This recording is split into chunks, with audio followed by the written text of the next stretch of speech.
Hello students, welcome to the session. तो आज हम पढ़ेंगे ग्राफिकल रिप्रेजेंटेशन ऑफ मोशन।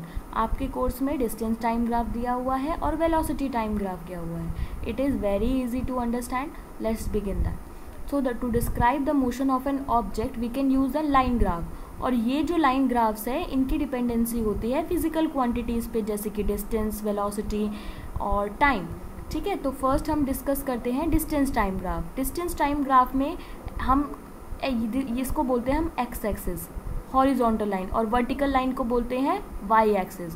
तो हम इस एक्स एक्सिस पे टाइम को डिनोट करते हैं और वाई एक्सिस पे डिस्टेंस को डिनोट करते हैं। तो the distance time graph can be employed under the various condition. तो ये जो डिस्टेंस टाइम ग्राफ है इसकी डिफरेंट कंडीशंस होती हैं, जैसे कि uniform speed, non uniform speed and speed remain at rest. So when an object travel equal distance in equal interval of time, it moves with a uniform speed. तो जब भी कोई भी ऑब्जेक्ट कोई भी डिस्टेंस ट्रैवल करता है उसी सेम इंटरवल ऑफ टाइम में, तो वो कहलाती है हमारी uniform speed, which we discuss previously also. So the distance travel by the object is directly proportional to the time taken and it is always be in a straight line. So uniform velocity क्या कहेंगे? Uniform velocity वो velocity होगी अगर हम speed, जैसे हम speed में distance divided by time लेते हैं, अगर हम यूनिफॉर्म वेलोसिटी में डिस्प्लेसमेंट डिवाइडेड बाय टाइम ले तो हम उसको बोलेंगे uniform velocity. Students, you can see that here is a graph given. We denote it as A, B. हम एक पैरेलल लाइन ड्रॉ करेंगे डिस्टेंस में A पर, और एक पैरेलल लाइन ड्रॉ करेंगे B पर, तो उसको हम नाम देंगे T1 और T2। ऐसे ही सेम लाइन हम पैरेलल लाइन ड्रॉ करेंगे टाइम के पैरेलल में S1 एंड S2। तो आप यहाँ देखेंगे कि ये जो पॉइंट जहाँ पर ये दोनों लाइंस ज्वाइन कर रही हैं उस पॉइंट को हमने C कहा है। ठीक है, तो AC denotes the time travel T2 minus T1। तो हमारा जो टाइम होगा AC क्या होगा? हमारा जो टाइम होगा वो होगा T2 माइनस T1, और हमारा जो डिस्टेंस होगा वो होगा S2 माइनस S1। तो हमारी स्पीड क्या हो जाएगी? S2 minus S1 divided by T2 minus T1। Move on to the next. So non uniform speed के लिए ग्राफ हमारा कुछ इस तरीके से होगा। The nature of this graph shown as the non linear variation of the distance travel by the car with time. So next है हमारा velocity time graph. Velocity time graph कुछ इस तरीके से दिया गया है। Velocity time graph for uniform motion of a car. So इसको भी हम रिप्रेजेंट करेंगे the product of velocity and time give the displacement. Obviously जब वेलोसिटी क्या होता है? Displacement divided by time. तो जब अगर हमें डिस्प्लेसमेंट निकालना है तो क्या होगा? Velocity multiply by time so of an object moving. तो हम आप देखेंगे to know the distance moved by the car between time T1 and T2 using draw the perpendicular from the point corresponding to the time T1 and T2 on the graph. So सबसे पहले हम same जैसे हमने पहले किया था एक line draw कर लेंगे पैरेलल वेलोसिटी के। तो हमने इसको T1 दे दिया नाम, इसको दे दिया T2। सो ये एक आप देख रहे होंगे एक रेक्टेंगुलर बन गया है। तो हम जब भी हमें डिस्टेंस निकालना होगा तो हम क्या करेंगे? Area of the rectangle. Area of the rectangle क्या होता है? ABCD। एरिया ऑफ रेक्टेंगल हमारा ये शेडेड पोर्शन होगा। तो एरिया ऑफ रेक्टेंगल क्या है? Length multiply by breath. Length क्या हुई हमारी? AC multiply by CD।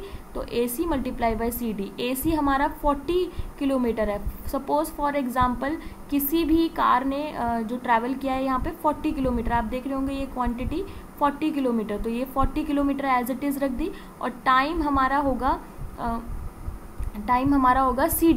CD हमारा ये होगा यहाँ से लेकर यहाँ तक। तो बेसिकली उसको उसने T2 माइनस T1 से रिप्रेजेंट किया है। तो बेसिकली यही सब क्वांटिटीज़ हैं। We can also study about uniform accelerated motion by plotting velocity time graph. हम वेलोसिटी टाइम ग्राफ से हम एक्सेलरेशन को निकाल सकते हैं। Consider a car being driven. So ये सब एग्जाम्पल यहाँ पर दिए हुए हैं। ये एग्जाम्पल दिया हुआ है, ये हमारा यूनिफॉर्म मोशन के लिए है। नेक्स्ट एग्जाम्पल हमारा है the velocity time graph of the motion of a car shown here. So this is also the velocity time graph for the uniform acceleration. So uniform acceleration के लिए हम क्या करेंगे, ये जो एरिया होगा सेम हम लाइन ड्रॉ करेंगे. तो ये हमारा क्या हुआ, एक तरीके का ट्रिपेजियम हुआ. ट्रिपेजियम के लिए आप सबसे पहले ये इस area plus this area. So basically क्या होगा, area of the rectangle ABCD and area of the triangle ADE.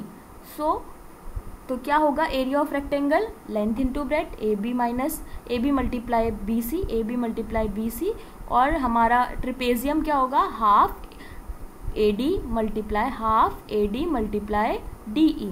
So this is the whole area.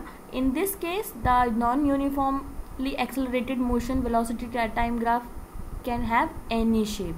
So this is also the example of velocity time graph of an object in a non-uniform motion. अब तक हमने uniform motion में पढ़ा, ये हमने acceleration निकाला है, इसमें हमने यूनिफॉर्म वेलोसिटी निकाली है, इसमें हमने एक्सेलरेशन निकाला है और इसमें हमने डिस्टेंस निकाला है. वेलोसिटी टाइम ग्राफ में यहाँ पर हमने डिस्टेंस निकाला है, distance moved by the car, और इसमें हमने क्या निकाला है, फॉर ऑल द एक्सेलरेशन इसमें हमने क्या निकाला है, the distance is travel by the, इसमें भी हमने डिस्टेंस ही निकाला है टू डिफरेंट वेज से. सो बेसिकली यहाँ पर भी दो आप देख रहे होंगे, दो ग्राफ्स हैं. ये नॉन यूनिफॉर्म मोशन के लिए है, motion of an object whose velocity is decreasing with the time while showing the velocity time graph representing the non-uniform variation of the velocity. So basically आप यही समझिए कि velocity time graph हमको acceleration देता है फर्स्ट ऑफ ऑल, और हम इससे डिस्टेंस निकाल सकते हैं किसी भी कार का, किसी भी वेलोसिटी से निकल रही है, टाइम से निकल रही है, या फिर हम किसी का टाइम भी निकाल सकते हैं, वेलोसिटी भी निकाल सकते हैं, एक्सेलरेशन भी निकाल सकते हैं, डिस्टेंस भी निकाल सकते हैं. सो बेसिकली आपके कोर्स में सिर्फ यही दो ग्राफ थे, डिस्टेंस टाइम ग्राफ और velocity time graph. Please study thoroughly and ask me if you have any question. Thank you.